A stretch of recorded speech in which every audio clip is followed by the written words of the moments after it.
Hey guys, I just wanted to preface this video by just saying a college application is unreasonably difficult and it can be extremely difficult for those who come from a first generation low income background. So I really wanted to showcase a few students and their stories in terms of their application. You'll find the timestamps for every single question in the description in addition to everyone's contact info if you want to reach out. But I hope you guys enjoyed the video and comment if you have any more questions. Yeah. Hi, my name is Narvella Seifa, and I will be attending the University of Chicago to study global studies on the pre-medical track. My name is Sonam. I am going to be attending Pomona College in the fall, and I plan to major in international relations and minor in Asian studies. I'm Leslie, and I'll be attending Northwestern University this fall. I plan on majoring in biochemistry and minoring in Japanese. Hi everyone, my name is Tree. I'm from Chicago, Illinois. I will be attending Yale University in the fall, hoping to study political science. Hello, my name is Maisie and I'm attending Stanford University. I'm hoping to major in public policy or political science. My name is Anna Salas. I'll be attending the University of Pennsylvania as an international relations major, possibly an economics double major. Hi everyone, my name is Diana Sanchez. I'm attending Stanford, hopefully in the fall. I'm not set on a major yet, but I'm looking into STEM, and I'm really interested in bio or earth symbolic systems. Hey guys, my name is Sebastian Duque. I'm from Miami, Florida, but both of my parents are Colombian and I was born in Colombia as well. I plan on attending Yale University in the fall and I want to major in environmental studies, possibly with a double major in political science. The hardest part of the college application process is making sure that you get in all your materials before the deadline.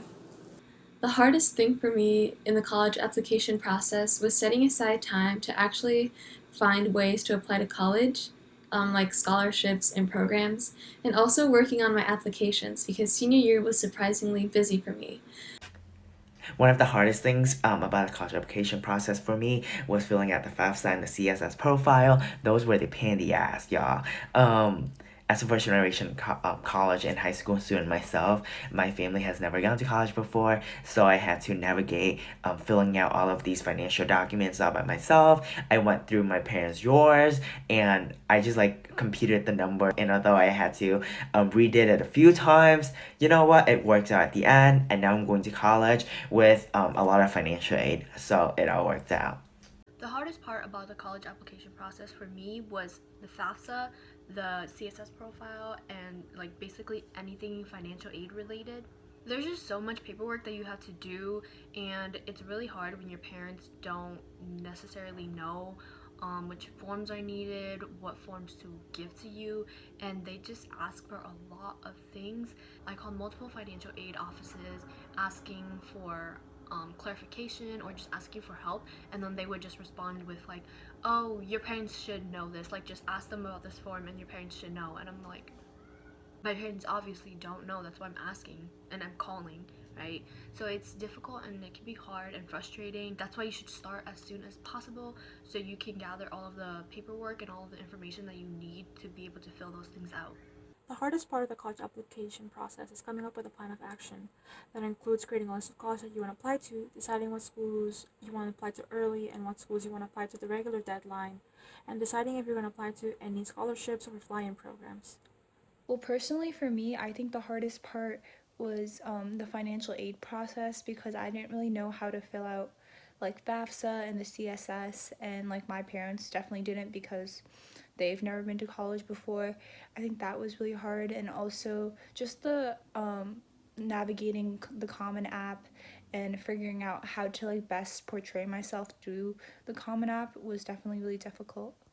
The hardest thing for me in the college application process was like making a college list. My first college list had like over 25 schools. So I guess for me it was kind of hard to narrow down what it meant to have like a college fit.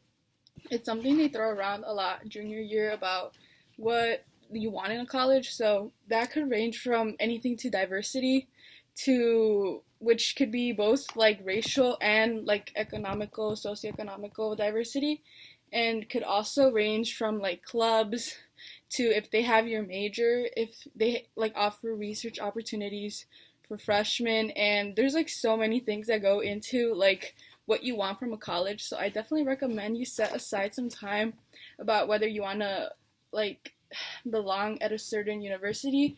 You should also take into consideration like first generation resources, like the class size, the support system, networking. So it's definitely a really like big thing and takes up a lot of your time. So I would definitely recommend starting that early. I'd have to say that the hardest part about the college application process for me was probably either one of two things.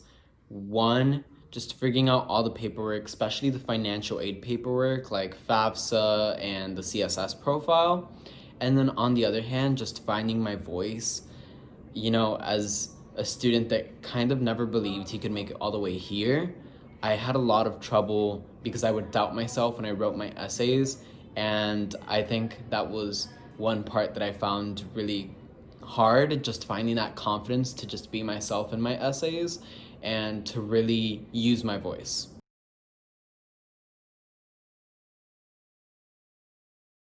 I wish I knew that it's okay to rely on others and ask people for help because so many people have gone through the struggles that you are facing when you're applying.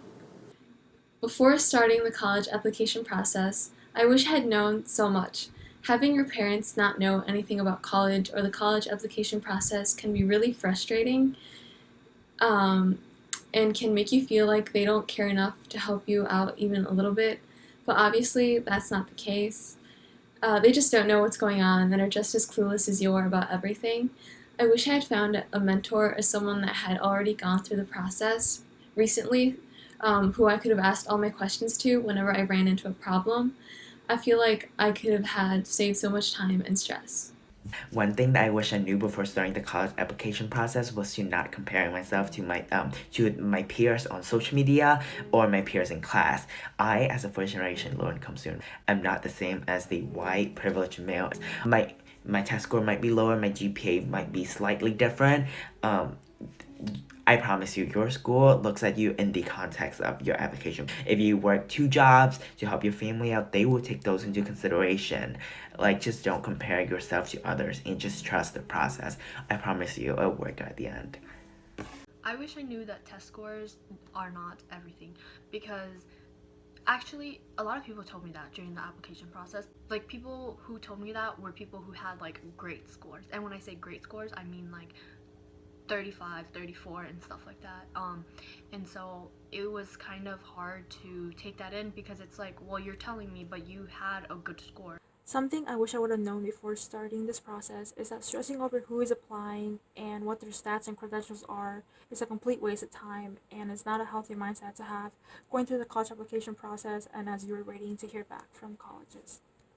I wish I knew how to best portray myself through my essays and just through the common application in general, because like these admissions officers only have like a couple of minutes to really like sit down with your application. So you want to make sure you strategically like write in a certain way or strategically place certain information in certain areas to make sure like you stick out or that they'll remember you. So I wish someone had told me before like the importance of doing like early decision in the process, because you usually have a higher chance of getting in. There's a smaller applicant pool, and and also like even if your application rolls ED RD, you have like they have already read your application and they're gonna read it again in the context of RD applicants. So I wish I had learned about early decision like earlier in the process. I don't know why I learned it so late. I wish I had a lot more information on all the programs that are available. Like, the amount of resources and programs that are out there are insane. Like, for example, things like LETA and just like fly-in programs to visit universities. I didn't know about any of that, and I didn't apply to any of them, and I didn't do any of them, and I really wish I would have.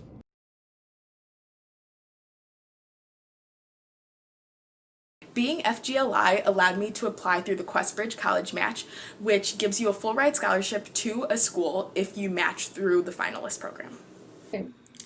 Being a first generation low income student motivated me to look for scholarships or programs that would help cover the entire cost of college. It also caused me to sort of unconsciously choose universities that were well known or universities I thought my parents would know. That being said, I knew cost was a big deal in our family since my brother and I would be applying to college at the same time and only one of my parents worked. So I ended up applying to a program called QuestBridge and I was chosen as a finalist.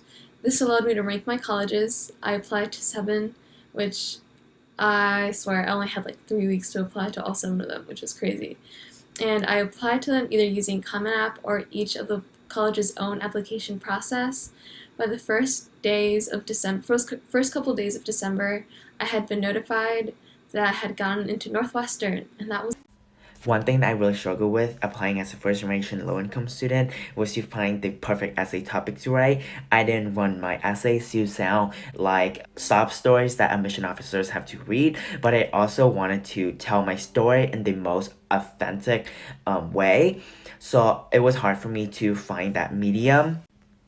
But then I've came to a realization that it's my story, you know? Like, this is my reality. A kid who grew up in Chicago and went through all of these things. Those are just my story. And those stories define who I am today. And yeah, you know, just tell your story and be authentic. Just being a student in general is already like so much on top of extracurricular activities, on top of taking care of siblings, on top of just whatever you're already doing. Now you have this like kind of burden of applying to all of these colleges and looking for all these paperwork. So it was very difficult and it felt a lot of the times like very overwhelming. Being FGLI meant that I had to consider if colleges were need blind or not, and how much I would have to pay to attend each institution based on the net price calculator. Most of the schools I applied to were need blind and pledged to cover tuition if family income was below 60 or 80K. So, being first generation, I definitely wanted to go to a school that welcomed and wanted first generation and or low income students and had resources for them. And being first generation, it definitely encouraged me to apply to Posse because I knew Posse, not only would I get scholarship money, but I would also have this network and this crew of people that I would go to on campus, and I would already have a family on campus and mentors that would help me navigate the college process. As a first gen student, I think it's important to know about how isolating the experience can be. Sometimes your parents are unable to help for whatever reason. So my parents did not go to college, so it was kind of like hard for me to like be able to seek a support network because I was the first one applying. So I don't know. Definitely talk to your parents about college and explain the admission process because they had this idea that I was gonna like find out what school I was going to in like December. So definitely like outline the general college timeline and don't be afraid to be honest if you want to like go out of state. Talk about your situation financially, etc. So, being an FGLI student had a huge impact on my college application process. Starting off with the fact that since I was a low income student, I had application waivers. So, one way that it impacted it was that rather than applying to like the normal like 10 or 12 schools, I actually applied to like 23. But honestly, I don't regret it because I felt like I put all my cards on the table and I really gave myself the best shot at success. And then on top of that, another way that it was really impactful was that it really helped me build my college list, as in, you know, that was like the first factor I looked at because I had to be able to afford whatever school I wanted to go to. So before I even looked at fit, I would make sure that I could attend the school by looking at the estimated cost of attendance, or I would look to see what type of merit scholarships they offer. And if I saw that I wasn't going to be able to attend the school, I didn't add it to my list of schools that I was going to apply to.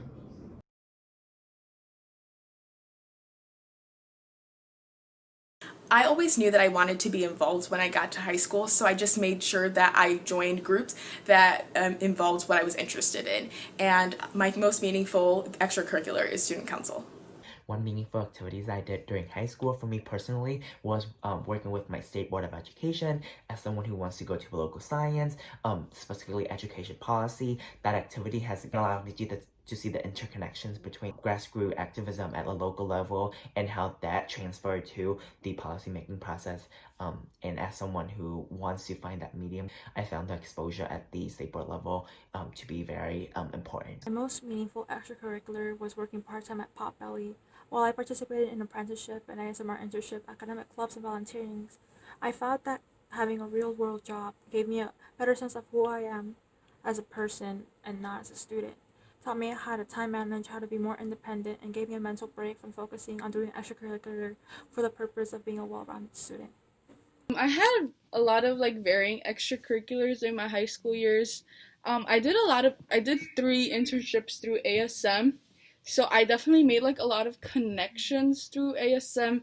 I did like a photography one, a student loan one. I worked at a nonprofit, and I think it definitely like made me stand out because I have a really like entrepreneur spirit. So it was kind of like one of the things that stood out, I guess, in my extracurriculars.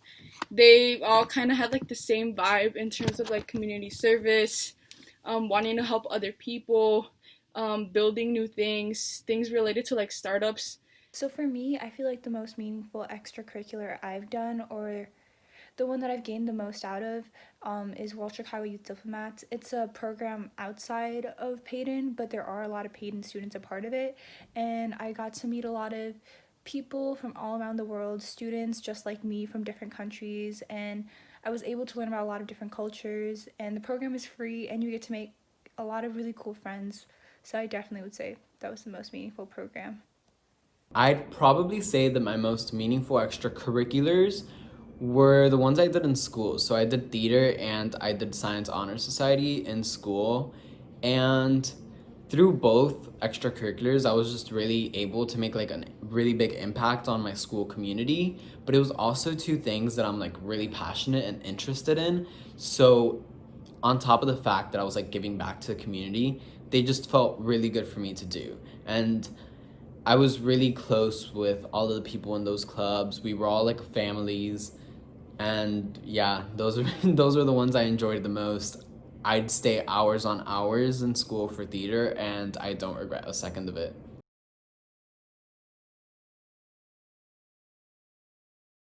Do not let test taking set you back. It's still important to just make sure that you try your hardest and make sure you set aside time to practice, because that's the only way you're going to master the test. Score do not define who you are. It does not define your application. It does not define your potential success. But with that said, an advice that I have for the SAT is the SAT Blue Book. I found the Blue Book to be an extremely helpful resource when studying for the SAT.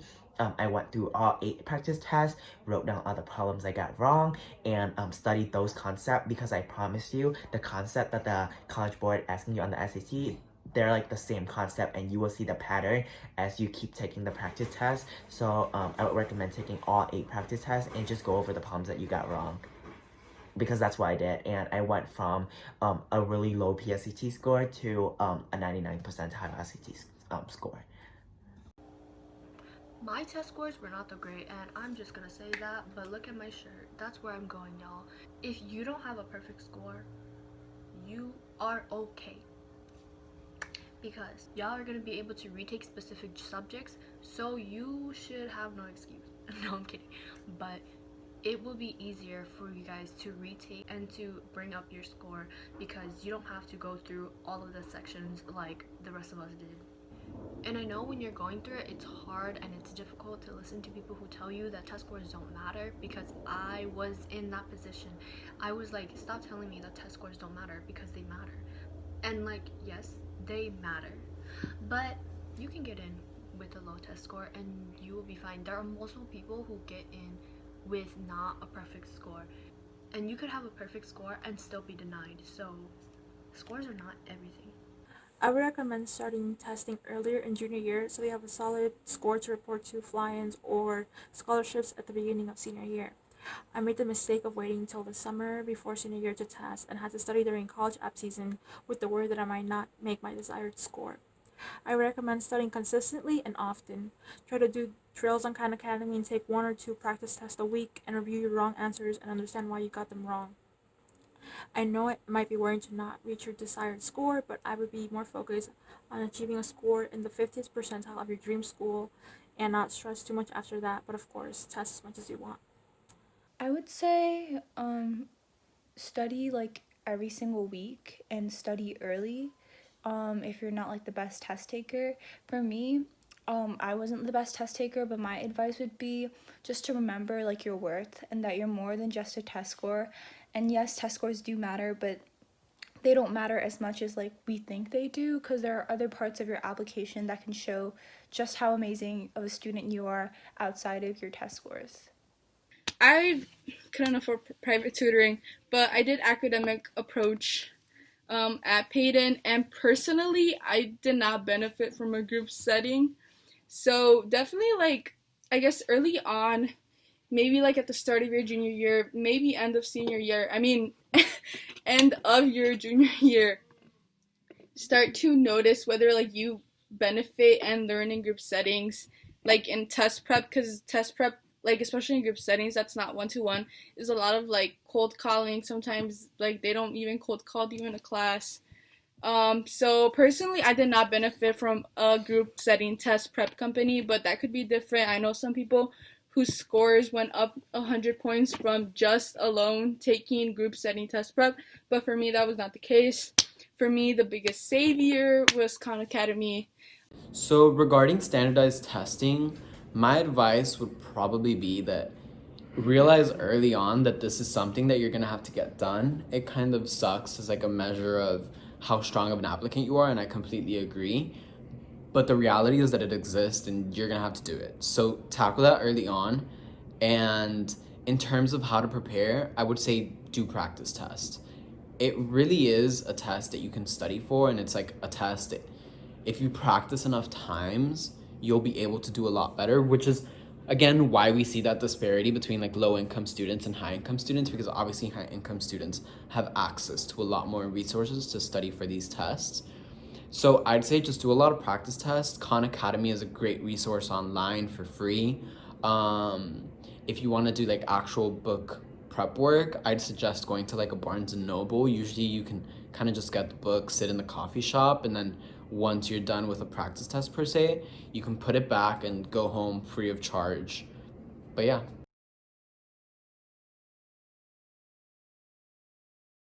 My biggest resource is just make sure that you look out for the things that can help you. There's so many big scholarships like Questbridge, the Gates Scholarship, Jack Kent Cook Scholarship. There's so many resources out there for FGLI students, and it's just up to you.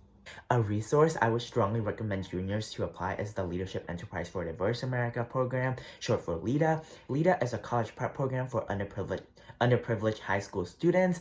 I was a part of the LEADA Scholar Cohort 15. You stay at Princeton University for 7 weeks, and there you take 3 courses, a seminar class, a writing class, and a college guidance class. And not only you get the academic aspect of it, but you also met 99 other amazing scholars that you will be friends with for the rest of your life, and I promise you, you will be friends with them for the rest of your life.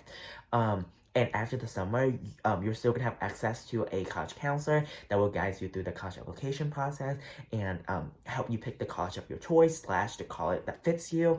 And even after the college application and guidance process, you will still have access to LEADA through their college success program. I would highly, strongly recommend that. My strongest advice for first generation low income students is to honestly just keep asking questions. If you don't know something about the college application process, ask someone. Don't be afraid to reach out. You have friends, you have teachers, you have counselors, and they're all more than willing to help you out. Never feel like you're alone on this, because you're not. Throughout the entire process, just be yourself. Be yourself in your essays, be yourself in your extracurricular activities, be yourself in the interviews. When you're doing a lot of research, like for example, if you're watching this video, you're probably hearing a bunch of other students and their stories. And for example, if this person got into a school that you want to get into, don't copy everything they do just because they got into that school. Then that's not authentic to yourself. That's not your story. This whole process is going to be draining, very, very draining, and you need to remember that you matter, you are important, and your results at the end of the day do not define who you are. whether you get into a college or not doesn't define who you are. The college application process is so random. So at the end of the day, just remember to take care of yourself. Remember to put yourself first throughout all of this. The best advice I could give to FGLI applying is to use your experience to your advantage. Create an encompassing and intriguing narrative that portrays who you are and what your background and culture represent to you. Be careful of cliches and ask yourself how you would stand out amongst other applicants that may have similar stories to share. While it's intimidating to approach the college process as a first generation low income student, if you surround yourself with people that are also in your same position, you'll find a community that is also learning how to get into college. Um, well, I would say apply to fly-in programs. So I found out about fly-in programs through another FGLI student who was a senior last year, and because of that, I was able to create so many connections, meet other FGLI students, and really like learn more about the college application process, like by like college admissions officers, which is really cool. So I would definitely say that and apply to scholarships that definitely have like a huge FGLI representation, like Questbridge or Posse. My biggest piece of advice to other FGLI students would just be to tell your story and, you know, be proud of who you are and show those identities and that pride in every single essay that you write.